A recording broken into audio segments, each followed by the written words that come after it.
Assalamualaikum warahmatullahi wabarakatuh. Anda rindu mendengarkan kajian-kajian dari ustadz-ustadz kita dari Aceh? Kunjungi channel YouTube Maulizul Akbar NAD. Subscribe, like, share, komen.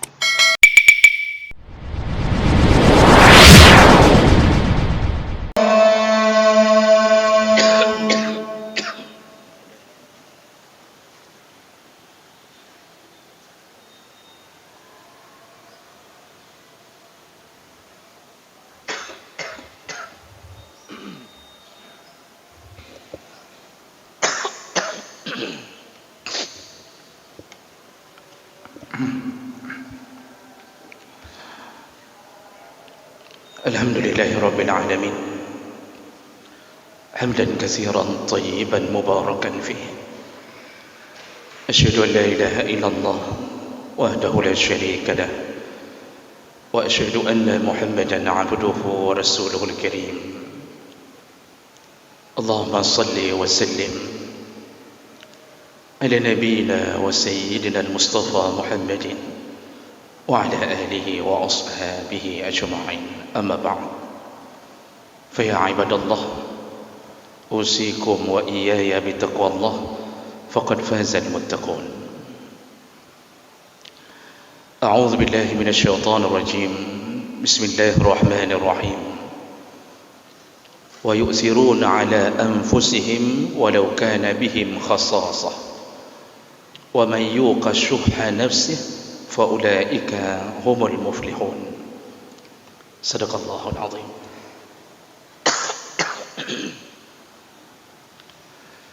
Segala puji bagi Allah, kemudian salawat dan salam kepada Rasulullah, pada keluarga dan seluruh sahabat-sahabatnya.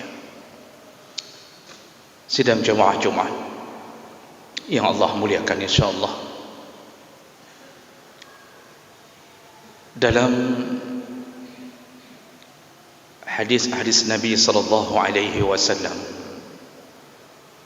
ada dua cerita, ada dua kisah yang dikabarkan oleh Nabi, dan dua kisah ini akan membuat kita tahu dengan siapa kita harus setia, kepada siapa loyalitas harus kita berikan. Kisah yang pertama berdasarkan hadis dari Bukhari, hadis riwayat Bukhari dari Abi Hurairah radhiyallahu anhu. Pada suatu hari datang seseorang dari kalangan muhajirin ke hadapan Nabi sallallahu alaihi wasallam. Jadi Rasulullah didatangi oleh seorang tamu.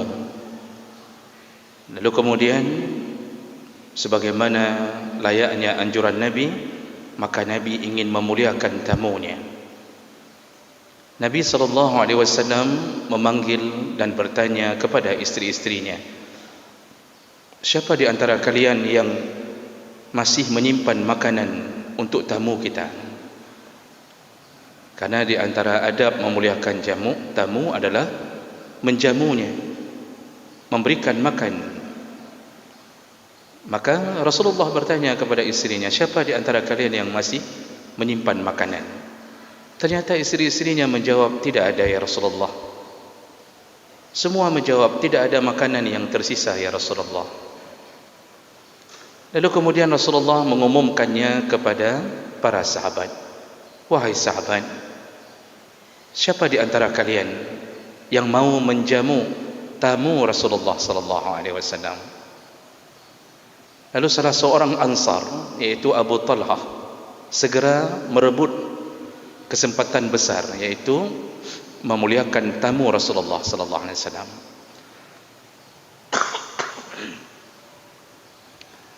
Lalu Abu Talhah membawa tamu ini ke rumahnya. Sampai rumahnya, dia mengatakan kepada istrinya, masih tersisa makanan untuk tamu ini tamu Rasulullah sallallahu alaihi wasallam. Apa jawab istrinya? Istrinya digelar dengan Ummu Sulaim. nama aslinya Rumaisa. Kata istrinya, wahai suamiku, tidak ada makanan yang lebih, yang ada cuma jatah makanan anak-anak, dan anak-anak kita belum makan. Begitu kata istri Abu Talha. Lalu kata Abu Talha, kalau begitu tidurkanlah anak-anak biar mereka lupa untuk makan. Tidurkanlah anak-anak, lalu segeralah masak untuk tamu kita. Jadi kemudian istri Abu Talha segera memasak makanan, dan dia membuat anak-anaknya tertidur lebih cepat daripada waktunya, supaya mereka tidak terasa laparnya. Dan ketika setelah selesai masak makanan, padahal makanan itu untuk mereka sendiri pun tidak ada, anak-anaknya ditidurkan untuk tidak memakan makanan itu demi tamu Rasulullah.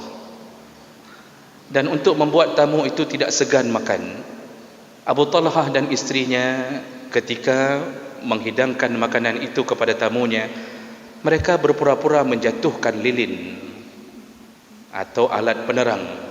Jadi berpura-pura menjatuhkan di tempat area mereka duduk, sehingga terasa gelaplah di tempat mereka duduk, yang ada cahaya cuma di tempat tamu tersebut. Dan mereka mengambil piring berpura-pura makan menemani tamunya, padahal tidak ada makanan, yang memakan cuma tamunya. Begitulah mereka menahan lapar di malam itu demi memuliakan tamu Rasulullah sallallahu alaihi wasallam. Keesokan harinya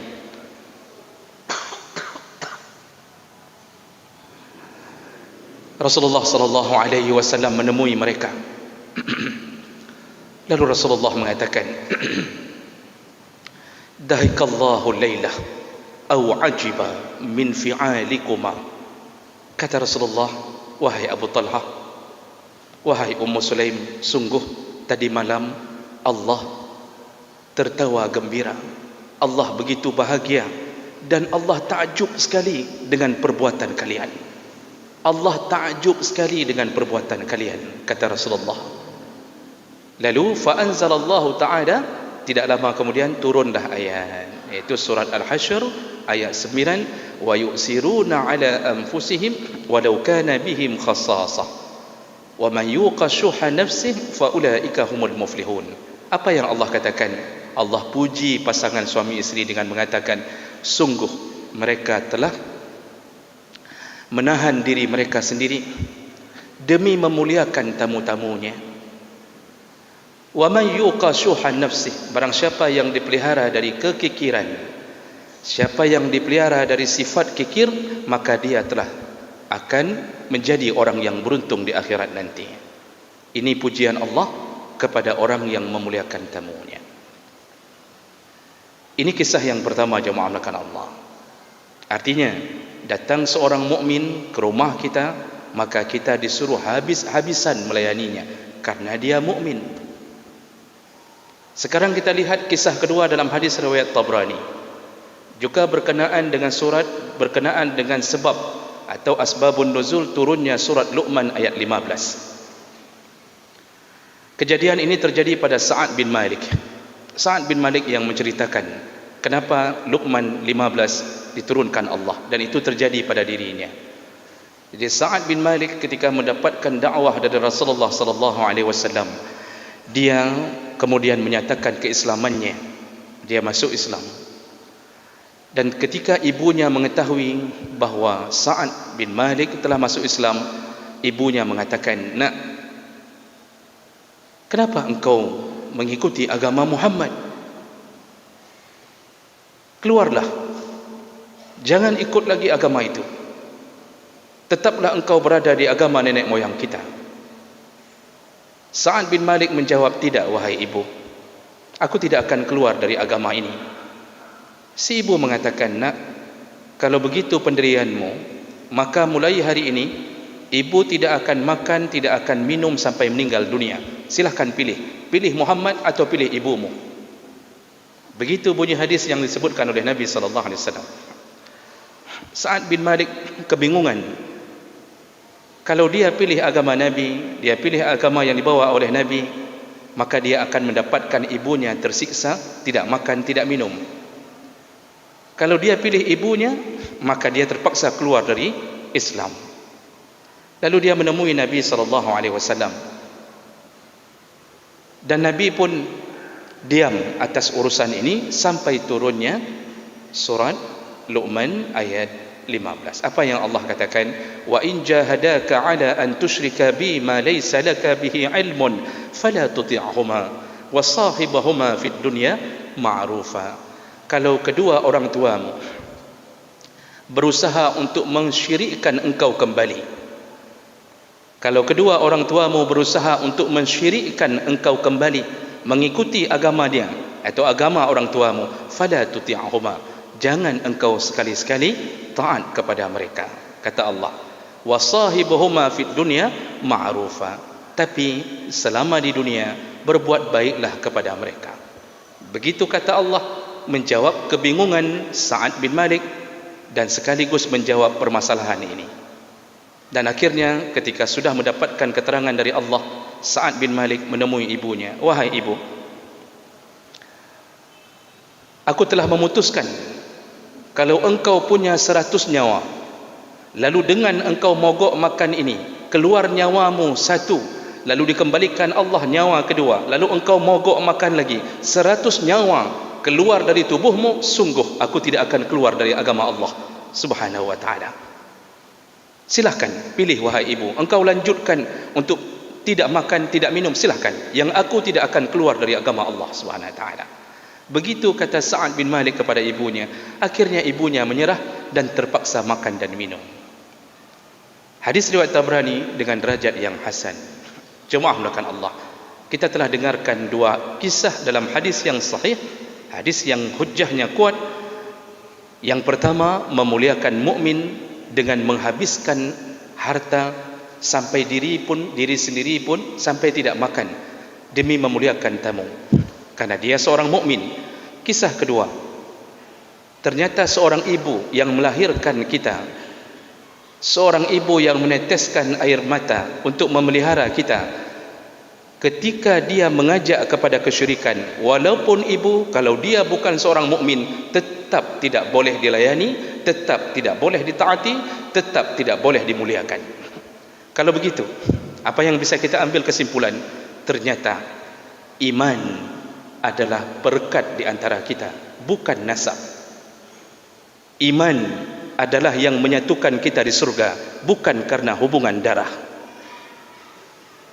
Maka jangan sampai kita salah mengambil kesimpulan. Ketika kita berurusan dengan sesama mukmin, timbul kebencian kita. Tapi ketika kita berurusan dengan orang kafir, lalu kita berkasih sayang dengan mereka. Lihatlah orang-orang munafik hari ini, demi urusan harta, demi jabatan yang supaya tidak diturunkan, lalu kemudian semoga dia mendapatkan promosi dari satu tempat ke tempat yang lain, kekafiran pun disembahnya, kesyirikan pun dia ikutinya. Tapi kalau berbicara tentang saudara kita di Palestin, karena dia tidak mendapatkan apapun, tidak sedikit pun tergurat di hatinya rasa sayang, rasa iba, tidak ada sedikit pun. Menyongon orang kafir habis-habis, sesama mukmin sibuk tunjuk ke atas mukanya. Aneh sekali cara berfikir mukmin hari ini. Ketika kita hidup terkotak-kotak dengan organisasi, kita dikotak-kotakkan dengan partai-partai, kita dikotak-kotakkan dengan berbagai keadaan kita sendiri, yang kita punya pikiran yang ekstrim di atas itu. Bahkan kita membenci sesama mukmin hanya karena mukmin yang lain berkunut, atau mukmin yang lain tidak berkunut. Kita benci kepada sesama mukmin hanya gara-gara sedikit terjadi khilafiyah antara kita dengan mereka. Lalu kita kobarkan kebencian itu. Bahkan hari ini ketika mendengarkan tentang cerita bagaimana penderitaan saudara kita seiman di Palestina, masih ada yang bertanya, manhaj mereka apa? Na sama ngegedanya Tuhan. Nyan mazhabnya apa? Na sama ngegedanya Tuhan. Nyan pertanyaan bangai. Kita iman menyatukan kita. Kalau sudah bicara tentang Allah yang membuat kita, menciptakan lalu memberikan iman kepada kita, maka sampai mengorbankan diri pun Allah puji orang tersebut. Tapi berbicara tentang orang yang mengasihi kita tapi tidak seiman dengan kita, maka Allah tahan. Allah tahan. Maka berfikirlah dengan baik. Oleh kerana itu jemaah melakukan Allah, kalau dulu sahabat Nabi habis-habisan membela saudaranya yang mukmin, maka seharusnya kita hari ini apapun yang terjadi pada saudara kita, maka ikutlah andil di dalamnya. Tidak bisa kita berikan nyawa kita, berikanlah tenaga kita. Tidak mampu kita berikan tenaga karena tertahan oleh berbagai kondisi dan geografis, berikanlah harta kita. Sayangilah sesama mukmin. Rasulullah sallallahu alaihi wasallam menyebutkan, wallahi la yu'min, wallah la yu'min, demi Allah tidak beriman. Siapa mereka? Siapa yang tidak menyayangi saudaranya sebagaimana dia menyayangi diri sendiri. Dalam hadis yang lain disebutkan oleh Rasulullah, la yu'minu ahadukum, tidak akan disebut beriman sempurna seorang di antara kalian hatta yuhibba li akhihi ma yuhibba li nafsihi. Tidak akan sempurna iman seorang di antara kalian sampai engkau mencintai saudaramu sesama mukmin sebagaimana engkau mencintai dirimu sendiri. Maka janganlah kita hari ini membuat komentar-komentar yang sifatnya seakan-akan ada kebaikan yang dibuat oleh orang-orang Yahudi. Kita mengatakan bahawanya salah roy awak Palestin, salah roy. Bahkan dia serang awak Yahudi pun. Bertahun-tahun mereka mencaplok tanah Palestin. Lalu kita sekarang hari ini masih mengatakan itu. Kemunafikan telah terjadi dalam diri kita. Ketika diajak untuk memboikot makanan-makanan Yahudi, simpatilah. Masih ada yang ketika diajak memboikot makanan-makanan yang produksinya adalah orang-orang Yahudi, dan notabene-nya mereka telah mengirimkan beberapa persen untuk menghidupkan tanah Israel Raya. Dan itu sudah diumumkan dengan resmi. Starbucks, KFC, McDonald, Pizza Hut, itu pemiliknya memang mengizinkan dan bahkan mereka mendukung untuk membuat Israel Raya mencaplok tanah Palestin. Itu dana-dana terbesar. Kalau di TV pengumuman katanya, mari kita sama-sama tahan diri untuk tidak membuat orang-orang Yahudi ini semakin merajalela membunuh saudara kita. Sekali kita minum Coca-Cola, maka setiap pembelian dikirimkan untuk meneteskan darah saudara kita. Kita hari ini menjawab, alah menyanpih, bopo tak pegat ada-adanya. Tapi menyongan sesama Islam, kalau dengan sesama mukmin, sedikit masalah urusan, cok parang, cok bate, romgop. Yang sesama mukmin. Bagaimana pikiran kita, subhanallah. Sedangkan kita dipersatukan dengan iman. Allah menyebutkan kita ini adalah ikhwah. Ikhwah. Kita ini saudara. Kulit boleh berbeda. Warna rambut juga bisa berbeda. Hati boleh tidak sama. Tetapi satu di dada. Kita ini punya Tuhan Allah. Bernabikan Muhammad sallallahu alaihi wasallam. Maka kecilkanlah perbedaan. Berlapang dadalah ketika terjadi perselisihan sesama mukmin. Belalah sesama kita. Insya-Allah Allah kumpulkan kita kembali semuanya di dalam surga Allah Subhanahu wa taala. Mudah-mudahan ini bermanfaat dan semoga Allah menyisakan waktu untuk kita saling membela sesama mukmin sampai kita dikumpulkan kembali di dalam surganya. Amin ya rabbal alamin. Innal hamdalillah nasta'inuhu wa nastaghfiruh wa na'udzu bihi min shururi anfusina wa min sayyiati a'malina. Man yahdihillahu fala mudilla lahu wa man yudlil fala hadiya lahu. Asyhadu an la ilaha illallah wahdahu la syarika lahu wa asyhadu anna Muhammadan 'abduhu wa rasuluhul karim. Allahumma salli wa sallim ala nabiyyina wa sayyidina al-Mustafa Muhammadin wa ala alihi wa ashabihi ajma'in. Amma ba'd. Fa ya ibadallah, أوصيكم وإياي بتقوى الله فقد فاز المتقون. أعوذ بالله من الشيطان الرجيم. بسم الله الرحمن الرحيم. ويؤثرون على أنفسهم ولو كان بهم خصاصة ومن يوق شح نفسه فأولئك هم المفلحون. بارك الله لي ولكم في القرآن العظيم ونفعني وإياكم بما فيه من الآيات والذكر الحكيم وتقبل الله مني ومنكم تلاوته إنه هو السميع العليم.